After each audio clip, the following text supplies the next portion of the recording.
Hello my dear students. बच्चों, आज हम सीखने वाले हैं रीवैल्यूएशन अकाउंट का फॉर्मेट और इसे समझने वाले हैं। टारगेट हमारा रहता है 5 से 6 मिनट। इसी ड्यूरेशन में हम सीखेंगे आज रीवैल्यूएशन अकाउंट का फॉर्मेट। आखिर रिवैल्यूएशन अकाउंट होता क्या है उसे समझते हैं। Revaluation account determine the net profit और loss on revaluation of asset and liabilities. बच्चों, यहाँ पे समझने वाली बात यह है कि रिवैल्यूएशन अकाउंट हमको बताएगा नेट प्रॉफिट या हमारे फर्म में नेट लॉस हो रहा है तब जब हम एसेट्स को रिवैल्यूएट करेंगे और लायबिलिटीज को रीअसेस करेंगे, including those item that are unrecorded.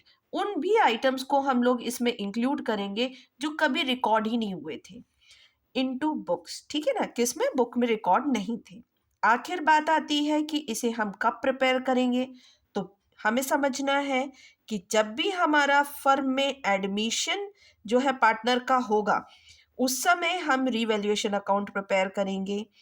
दूसरी बात, हमारी फर्म में से कोई भी पार्टनर जब रिटायर हो रहा होगा तब भी हम रिवैल्यूएशन अकाउंट प्रिपेयर करेंगे, या हमारे फर्म में किसी भी पार्टनरशिप फर्म में किसी भी पार्टनर की डेथ हो जाती है तो हम रिवैल्यूएशन अकाउंट प्रिपेयर करेंगे। इसके बाद आता है इसका एक साधारण सा फॉर्मेट है, बहुत आसानी से समझ में आएगा अगर आप फोकस करेंगे तो। बच्चों, जब हम लोग रिवैल्यूएशन अकाउंट बनाएंगे, पहली बात तो ये कि रिवैल्यूएशन अकाउंट को हम profit and loss adjustment account भी बोलेंगे। ये है क्यों? क्योंकि इससे हमको नेट प्रॉफिट और लॉस मिलेगा। चलो भाई, अब समझते हैं कि जब भी हमको लॉस होगा तो वो डेबिटेड होगा रिवैल्यूएशन अकाउंट।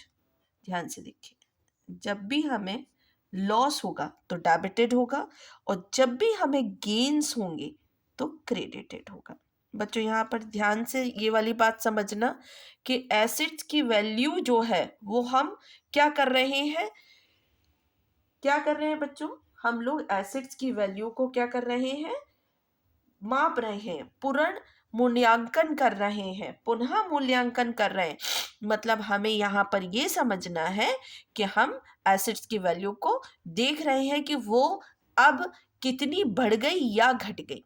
तो अब हम देखेंगे कि अगर हमारे एसेट्स की वैल्यू रिड्यूस होती है, डिक्रीज होती है, तो वो हमारा लॉस है। क्योंकि देखो, जब हमने एसेट खरीदा, मान लो हमने एक एसेट जो है वो 10 लाख का खरीदा था, कोई मशीनरी 10 लाख की खरीदी थी, उसकी वैल्यू आज सिर्फ 8 लाख रह गई है, तो हमें नुकसान हो गया। कितने का नुकसान हुआ? 2 लाख रुपए का नुकसान हो गया।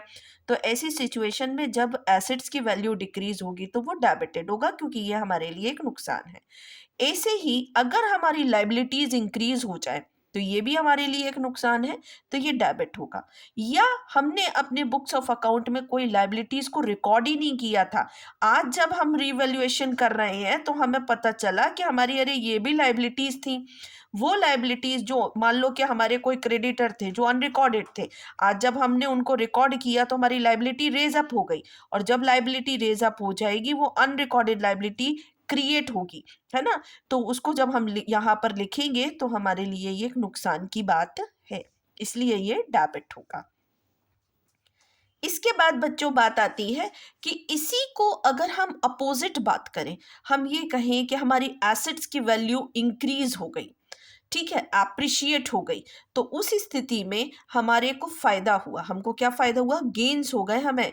तो जब हमारे रिवैल्यूएशन अकाउंट में गेन्स नजर आएगा तो हमारा क्या होगा? रिवैल्यूएशन अकाउंट क्रेडिट होगा।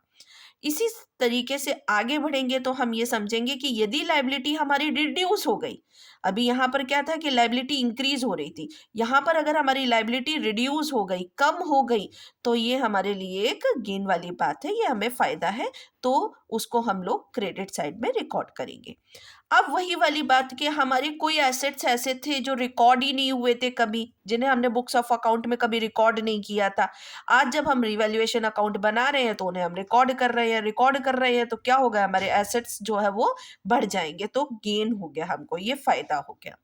अब लास्ट पड़ाव पर हम समझते हैं कि हमारा बैलेंसिंग फिगर अगर डेबिट आता है तो क्या होगा, और अगर क्रेडिट आता है तो क्या होगा। अगर हमारा बैलेंसिंग फिगर डेबिट साइड में आता है तो ये हमारे रिवैल्यूएशन का प्रॉफिट है और इसे हम लोग पार्टनर्स कैपिटल अकाउंट में ओल्ड पार्टनर्स में क्या कर देंगे, डिस्ट्रीब्यूट कर देंगे। क्योंकि हम अभी यहाँ पर क्या बात कर रहे हैं, हम लोग बना रहे हैं किसके हिसाब से, ये एडमिशन के हिसाब से। तो जब हमारा फर्म में नया पार्टनर एडमिट होगा तो हमें क्या करना है, जो ओल्ड पार्टनर है उनमें ये प्रॉफिट जो है उनके पार्टनर्स कैपिटल अकाउंट में ट्रांसफर कर देना है ओल्ड पीएसआर के हिसाब से।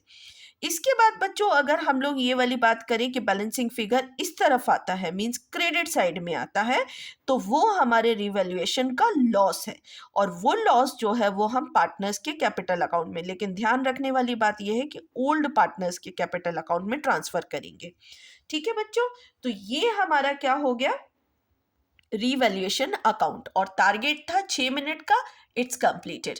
आप लोग इसको जल्दी से खुद प्रिपेयर करिए और ऑल द बेस्ट।